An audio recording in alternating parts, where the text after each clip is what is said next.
Assalamualaikum warahmatullahi wabarakatuh. Alhamdulillah wassalatu wassalamu ala Rasulillah wa ala alihi wa ashabihi wa man tabi'ahum bi ihsanin ila yaumil qiyamah. Amma ba'd.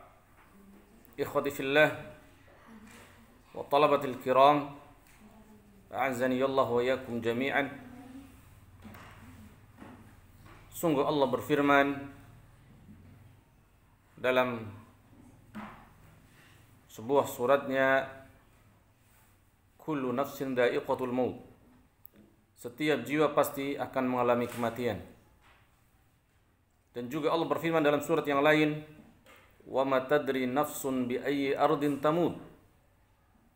Dan jiwa ini tidak tahu kapan, di mana dia akan mati.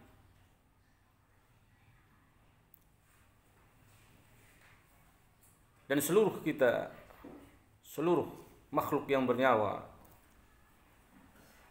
adalah fi wasyakil maut. Kita semuanya ada di jurang kematian. Tidak ada yang tahu kapan akan meninggal. Oleh karena itu ya ikhwati fillah, badiru bil a'malis salihah. Segeralah beramal salihah. Segeralah minta ampun kepada Allah. Dan segeralah minta maaf kepada orang-orang yang pernah kita ambil haknya, kita zalimi, kita jatuhkan harga dirinya dari guru-guru kita, atau murid kita, atau saudara kita, atau tetangga kita, atau siapapun dia, tanpa hak. Jika dia sudah meninggal, maka perbanyaklah doa untuknya, dan banyakkan amalan kita. Jika dia jauh, tidak tahu di mana lagi, kita pernah berdosa kepadanya, melakukan kezaliman, maka doakan kebaikan untuknya juga, istighfar untuknya. Dan sampaikanlah, mudahkanlah, mintalah kepada Allah agar dia mengampuni kita, mengampuni kesalahan-kesalahan kita padanya. Dan selalu sujudlah minta agar Allah perkat hati kita kepadanya, dengan hatinya. Semoga Allah memudahkan jalan untuk dia memaafkan kita insyaallah. Ini semoga Allah memudahkan kita untuk mendapatkan maafnya. Ikhwati fillah, a'azzani Allah wa iyyakum.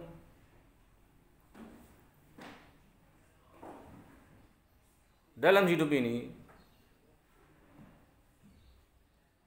manusia dituntut untuk melakukan apa yang terbaik.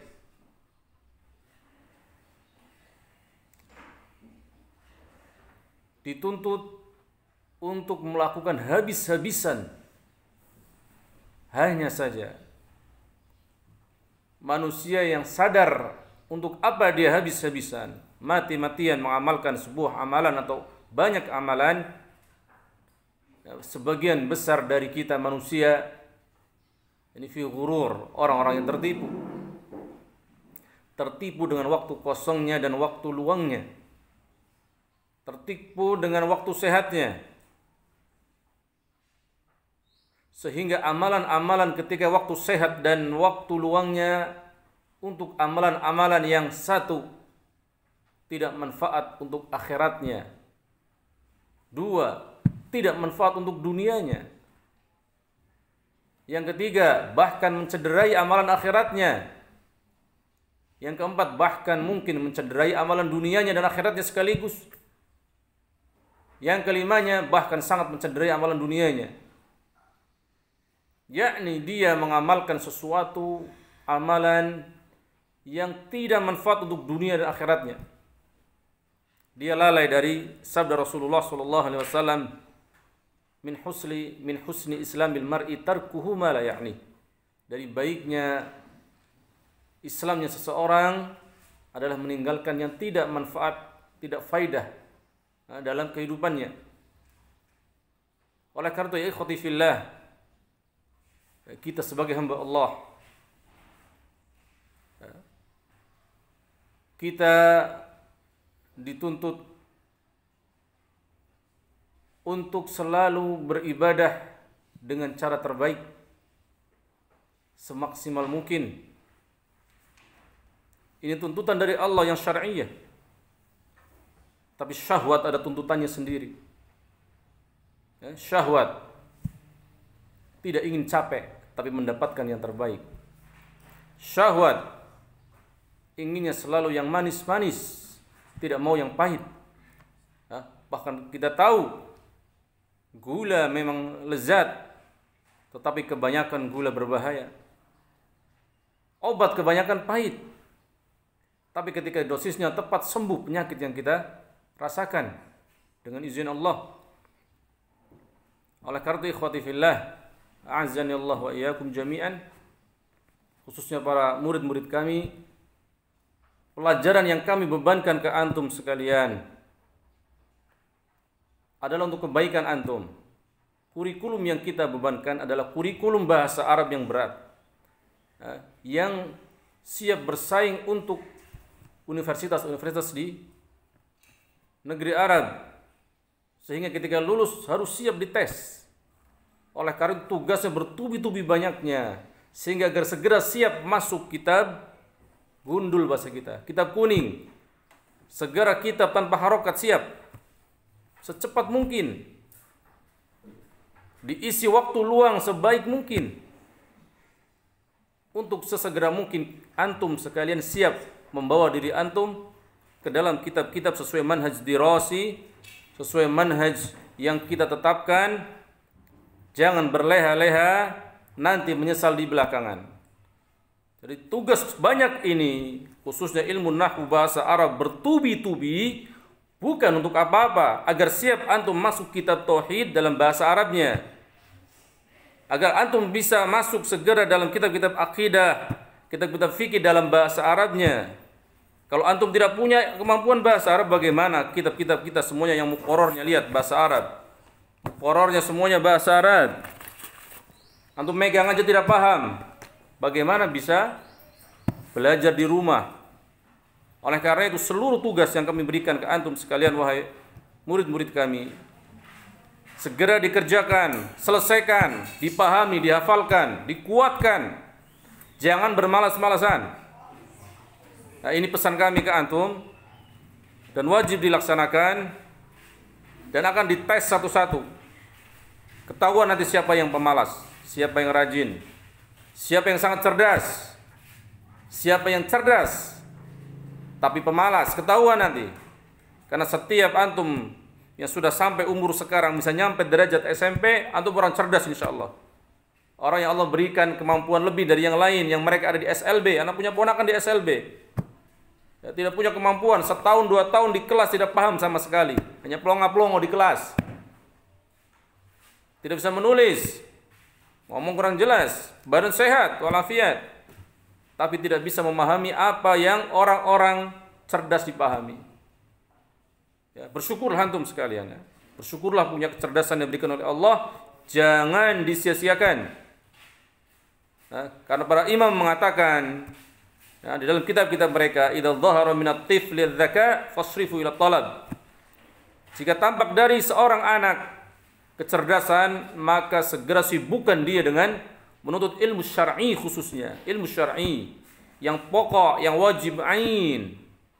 Ya, yang wajib ain, dan tidak mungkin menjalankan wajib ain dengan penuh khusyuk kecuali kita mengetahui, memahami, menguasai bahasa Arab yang dasar-dasar, yang untuk sholat kita saja dulu, untuk puasa kita, untuk membaca Quran kita nikmat, gak usah macam-macam. Dan insya Allah akan tampak orang-orang yang insya Allah nanti akan jadi calon-calon ustadz atau da'i. Tidak masalah ada dokter yang hafal Quran, ya, yang tahun kemarin juara satunya lomba Quran di Dubai, yang dari negeri Aljazair. Nah, dia melanjutkan universitasnya ke kuliah kedokteran. Al-Hafidh 30 juz, juara dunia, nomor satunya. Nah, dan dia masuk kuliah kedokteran, beasiswanya di sana. Tidak masalah, nggak harus ulum syar'iyah, nggak wajib. Ya, fardu kifayah hukumnya menguasai seluruh ilmu syar'iyah. Tapi menguasai ilmu-ilmu dasar, memahami apa yang ada di salat. Jangan sampai kita mengatakan sami'allahu liman hamidah. Kalimat sami'allahu liman hamidah wajib, bukan rukun memang, tapi wajib. Kalau kita nggak paham juga tidak menghayati maknanya. Apa artinya sami'allahu liman hamidah? Allah mendengar, sami'allahu, Allah mendengar, liman, kepada siapa, hamidahu, yang memujinya. Dan ini tidak mungkin dipahami oleh orang yang berbahasa kecuali berbahasa Arab. Ya. Allahu Akbar, Allah Maha Besar. Subhana Rabbi al-a'la. Subhana, Maha Suci Allah, Rabbi al-a'la, yang Maha Tinggi. Dan seterusnya. Bahasa Arab begitu pentingnya, kenapa? Karena itu pondasi pokok kehidupan kita. Dari syahadat, salat, terus sampai rukun-rukun Islam dan rukun iman. Orang itu beban bahasa Arab. Ya. Di sekolah kita besar, berat. Kita beratkan. Karena intinya inilah hidup kita. Ya. Mempelajari ilmu syar'i yang pokok tanpa meninggalkan kehidupan duniawi, insya Allah. Jangan takut menghafal Al-Quran tidak bisa melanjutkan ke kuliah kedokteran atau kuliah ekonomi yang lainnya. Banyak teman-teman kita dari dokter yang hafal Quran dan mereka menyesal rata-rata baru bisa di hari tua, dan kita dari muda sekarang insya Allah bisa menghafalkannya di tempat yang dididik memang khusus agar punya waktu menghafal Quran, menghafal bahasa Arab, menerjemahkan kitab-kitabnya, dan memahami apa yang harus kita pahami dari ibadah-ibadah kita, dan khususnya Quran kita pahami, kita renungi, bisa mengi'rabnya. Karena orang yang nggak bisa berbahasa Arab atau orang yang nggak bisa ilmu nahwu, dia sebenarnya tidak bisa bahasa Arab. Ilmu nahwu dasar bahasa Arab. Orang bisa bahasa Arab nggak bisa ilmu nahwu, ya itu aneh. Ya, di dunia ini sekarang aneh. Nah, maka dia orang Arab yang awam, amiyah bahasanya. Dia nggak paham apa Quran secara khusus, mentafsirkan, menerjemahkan nggak bisa, memahaminya nggak bisa. Nah, hanya paham orang-orang pasar. Maka jadi orang-orang khusus. Jangan menjadi orang-orang jalanan. Seperti orang Arab yang di jalan yang nggak belajar, ya beda dengan orang Arab yang belajar di mahat ilmi mereka. Seperti kita juga. Dulu Syekh kami mengatakan, kalian belajar bahasa Arab dengan kami belajar bahasa Arab, khususnya ilmu nahwu ini sama, lewat caranya sama. Hanya saja bi'ah orang Arab lebih menguntungkan, lebih memungkinkan, lebih mempercepat bahasanya karena punya mufrodat kata-kata yang sudah ada dari kecil, hanya membantu sedikit, tidak banyak. Ya, selainnya adalah duduk dengan gurunya, dengan kitabnya, dan terus mengerjakan latihan-latihan soal. Jika malas, mintalah kepada Allah untuk menghilangkan kemalasan ini. Dengan apa? Kita zikir setiap sholat waktu. Allahumma inni a'udzubika minal kasali. Ya Allah, saya berlindung darimu dari sifat malas. Nah, maka orang malas pasti jarang zikir. Ya, orang malas pasti jarang zikir. Itu pasti. Karena Allah mendengar doa-doa orang yang berdoa. Apalagi berkelanjutan di sholat 5 waktu tiap hari. Allah pasti mengabulkannya jika doanya ikhlas. Oleh karena itu, ya ikhwati fillah, azani Allah wa iyyakum wa talabatil kiram wa talibati, murid-muridku semua yang kami sayangi, ya. Kerjakan tugas-tugas dengan ikhlas dan penuh semangat agar Allah membuka apa yang harus dibuka untuk antum untuk memahami bahasa Arab ini.